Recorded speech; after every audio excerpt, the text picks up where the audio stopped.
नमस्कार दोस्तों, आज हम चर्चा करते हैं भगवान भोलेनाथ के तंत्र पर।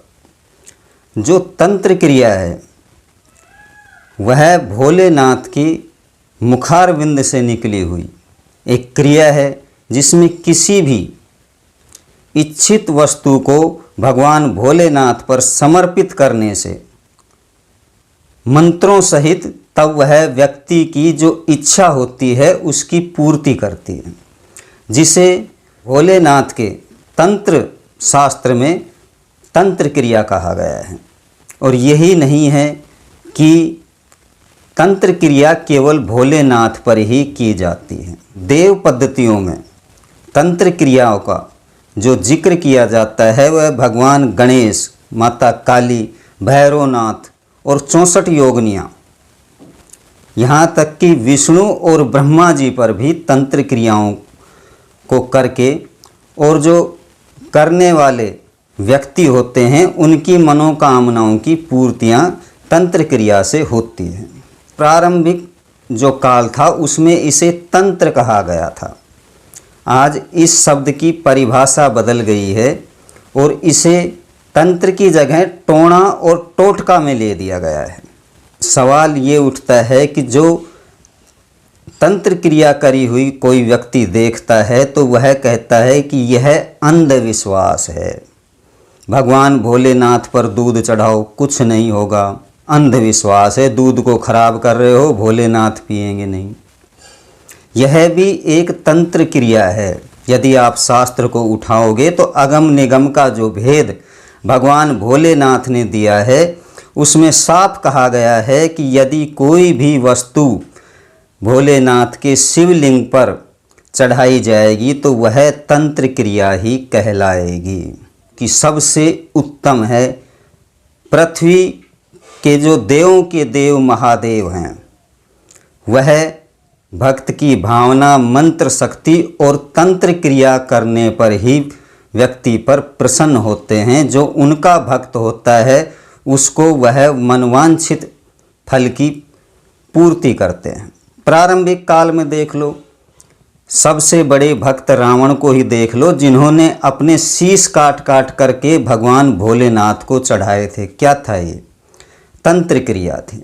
10 चिरंजीव बताए गए हैं, बताए गए हैं शास्त्रों में 10, वैसे हजारों हैं। यदि आप भविष्य पुराण पढ़ेंगे तो इतने नाम निकल कर आएंगे कि आप उन्हें याद रखना भूल जाएंगे। सभी भोलेनाथ पर जल चढ़ाते हैं। जो भोलेनाथ पर जल चढ़ाया जाता है, चाहे वह किसी भी नदी का हो या तालाब, पोखर, मटके का हो, नल का हो, वह भी एक तंत्र क्रिया ही है। तंत्र क्रिया जो कि विशुद्ध मंत्र सहित क्रिया है, जिसे आज तांत्रिकों ने घृणित कर दिया है।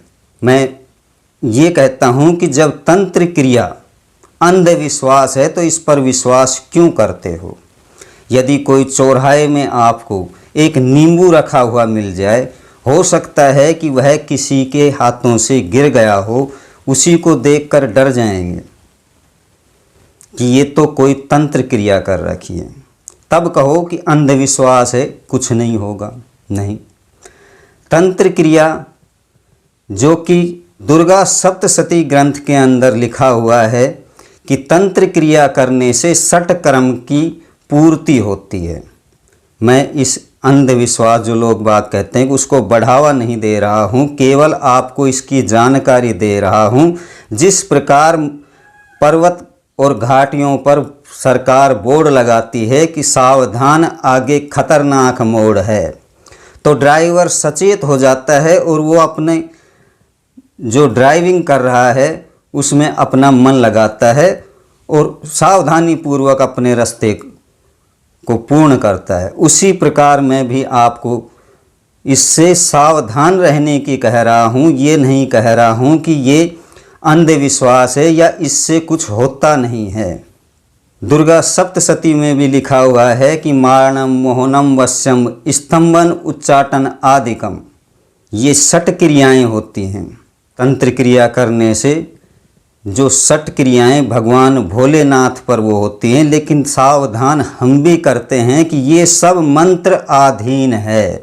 तंत्र जो है वह किसी के अच्छे के लिए है, बुरे के लिए नहीं है। ब्राह्मण लोग तंत्र जो बताते हैं कि भगवान भोलेनाथ पर जल चढ़ाओ, तो वो अच्छाई के लिए है।